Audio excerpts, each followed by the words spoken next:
ရနာပြည်သားအားလုံးစိတ်ကိုရုပ်ကိုချမ်းသာကြပါစေလို့ဦးစင်းကဥစွာမေတ္တာပို့တာပါတယ်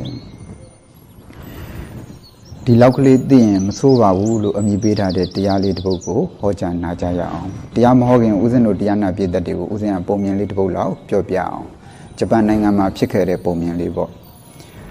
ဂျပန်ပြည်မှာဗုဒ္ဓဘာသာမထွန်းကားခင်ထွန်းကားနေတဲ့ဂိုင်းကမေဂျီဂိုင်းနဲ့သွေးထိုးမရီမေကငယ်လုံးကြီးတင်စံကာကြီးမေဂျီအဲ့ဒီမေဂျီကိုင်းကဘာတွေကျင့်လဲဆိုတဲ့ခါကျတော့သမထတရားတွေဘာတွေကျင့်တာပေါ့သမထတရားကျင့်တယ်ဆိုတာလည်းပဲနိဗ္ဗာန်ရောက်ကြောင်းအကျင့်နဲ့တော့ဘာမှမဆိုင်ပါဘူးသူတို့တွေတိုင်းတို့ဘာတို့ကစားတဲ့အခါစိတ်တည်ငြိမ်အောင်ဆိုပြီးတော့မှကျင့်တာအဲ့ဒီလိုမေဂျီကိုင်းထွန်းကားနေတဲ့အချိန်မှာပဲဦးဇင်းတို့ဗုဒ္ဓဘာသာရောက်လာဗုဒ္ဓဘာသာရောက်လာတဲ့အခါကျတော့ဗုဒ္ဓဘာသာဘုန်းကြီးတွေကဗုဒ္ဓဘာသာရဲ့အဆုံးအမတွေဟောရင်ပြောရင်နဲ့ဂျပန်ပြည်သူပြည်သားတွေရဲ့ပါဇက်ဖျားမှာဗုဒ္ဓဘာသာရဲ့ဟိဗုဒ္ဓဘာသာရဲ့ဟိဆိုပြီးတော့မှရည်ပန်းစားလာရည်ပန်းစားလာတဲ့အခါကျတော့အရင်ရှိနေပြီးသားမေဂျီကိုင်းဘုန်းကြီးတွေ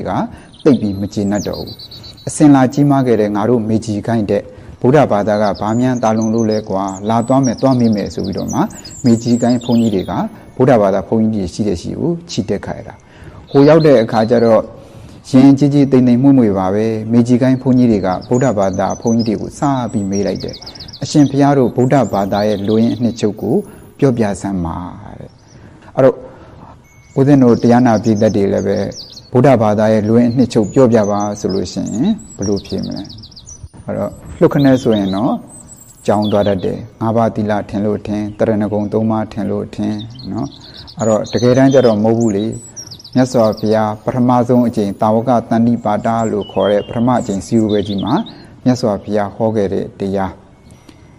တပ္ပပပဒအာကရဏံကုသလတုပတံပရာသစိတ္တပရိယောတပနံဧတံဗုဒ္ဓနာသာသနံအကုသိုလ်မပြုနဲ့ကုသိုလ်တရားကိုပြုမိမိရဲ့စိတ်ကိုဖြူစင်အောင်ထားအားလုံးကြားဘူးရတယ်မကောင်းမှုရှောင်ဖြူအောင်စိတ်ကိုထားအဲ့တော့မြန်မာလို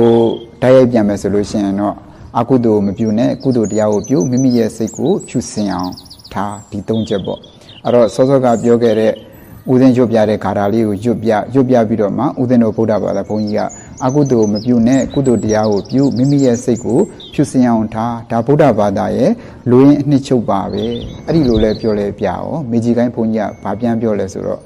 ဒါမြန်กว่าအထူးဆန်းလို့ဒီတရားမျိုးတို့ရှင်းနှစ်သားတွေကတည်တယ်အဲ့တော့ဦးဇင်းတို့ဗုဒ္ဓဘာသာဘုန်းကြီးကလည်းပြန်ပြောတယ်ဟုတ်တယ်လူရင်ကြီးမှန်လို့ရှင်ဒီတရားမျိုးရှင်းနှစ်သားတွေကတည်နေတယ်ဆိုတာဖြစ်နိုင်တယ်ဒါပေမဲ့အရှင်ဘုရားကအသက်80ရှိပြီအကုသိုလ်မပြုနဲ့ဆိုတဲ့အတိုင်းမပြုဘဲနေနိုင်ပြီလားကုသိုလ်တရားတွေပြုဆိုတဲ့အတိုင်းကုသိုလ်တရားတွေကိုနေ့စဉ်ပြုနိုင်ပြီလားမိမိရဲ့စိတ်ကိုအိတ်တာမစ္စရိယစတဲ့အညစ်အကြေးတွေမကန့်ညစ်အောင်ဖြူစင်အောင်ထားဆိုတဲ့အတိုင်းထားနိုင်ပြီလားအဲ့ဒီလိုလဲမေးရောမေဂျီကိုင်းဘုန်းကြီးမပြည့်တတ်တော့ဘူးဘာဖြစ်လို့လဲဆိုတဲ့ခါကျ तू ကအတိပဲရှိတာအကျင့်ရှိရလား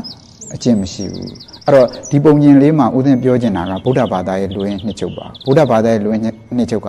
ကုသိုလ်မပြုနဲ့ကုသိုလ်တရားကိုပြုမိမိရဲ့စိတ်ကိုဖြူစင်အောင်ထားဒီ၃ချက်ပဲ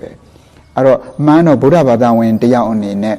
ဒီ၃ချက်သိလိုက်တာနဲ့တော်တော်ကိုလုံလောက်သွားပြီဝိသုဒ္ဓိမတ်တွေမောင်းသေးလို့အဘိဓမ္မာတွေမောင်းသေးလို့တိကာကျော်တွေမောင်းသေးလို့ဘာမှအားကန်စရာမလိုဘူးအောင်ရင်တော့ပိုးကောင်းတာပေါ့ဒီ၃ချက်သိလိုက်တာနဲ့လုံလောက်သွားပြီဗုဒ္ဓဘာသာတယောက်ရဲ့ဘဝခီလန်တစ်လျှောက်မှာဒီ၃ချက်ကလေးကိုပဲကင်ထားရမှာအဲ့တော့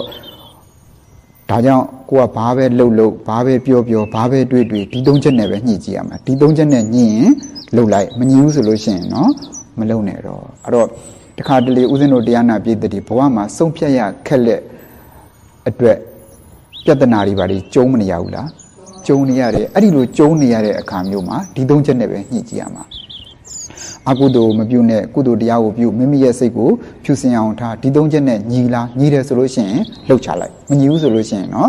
်မလှုပ်နဲ့တော့အဲ့တော့ဒီ၃ချက်ကိုပဲကိုကကင်ထားမှာအဲ့တော့ဦးဇင်းတို့တရားနာပြည်သက်တွေရိတ်တာတွေပါဝင်တဲ့အခါတရားတွေပါမစစ်ဘူးလား